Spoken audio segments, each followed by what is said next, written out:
AP assembly deputy speaker Raghurama Krishnam Raju custodial torture కేసులో statement ఇవ్వడం కోసం గుంటూరు జిల్లా కోర్టుకు వచ్చారు. తులసిబాబు లాయర్గా నమోదు చేసుకోలేదని చెప్పారు. సుప్రీంకోర్టు లాయర్ల ఖర్చుల కోసం అప్పటి ప్రభుత్వం తులసిబాబు ₹1 ఇచ్చిందని తెలిపారు. లాయర్గా నమోదు కాకుండా ప్రభుత్వం డబ్బు ఎలా ఇస్తుందని ప్రశ్నించారు. దీనిపై ఏసీబీకి తాను ఫిర్యాదు చేయనున్నట్టుగా రఘురామ చెప్పారు.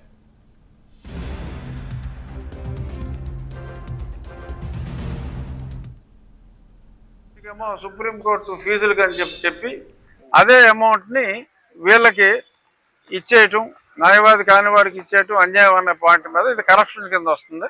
ఈ కరప్షన్ మీద విచారణ జరపాలి అని చెప్పి ఒక లేఖ కూడా నేను ఏసీబీకి సమర్పిస్తున్నా. ఏముంది, ఆయన మనసులో భావం అని చెప్పారు. మరి ప్రస్తుతానికి అది నిజమనే మనం నమ్మాలి. ఎందుకంటే రాజకీయాలు ఎవరికైనా వస్తుంది, అది ఉంటాయి. అది జరగాలి. ఇప్పుడు ఏసీబీ విచారణ కూడా మొదలైంది అని నేను నిన్న ఆంధ్రజ్యోతిలో చదివా. మరి అయినా సరే సస్పెన్షన్ చేయలేదు. ఇప్పుడు ఒక డిఎస్పీ స్థాయి వరకు are additional SP non cadre వరకు ఒక విఆర్లు ఉంటాయి. ఐపీఎస్లకి విఆర్ ఉండదు. సో ఇతన్ని ఉద్యోగం ఇవ్వకుండా ఖాళీగా పెట్టి జీతం ఇస్తున్నారు.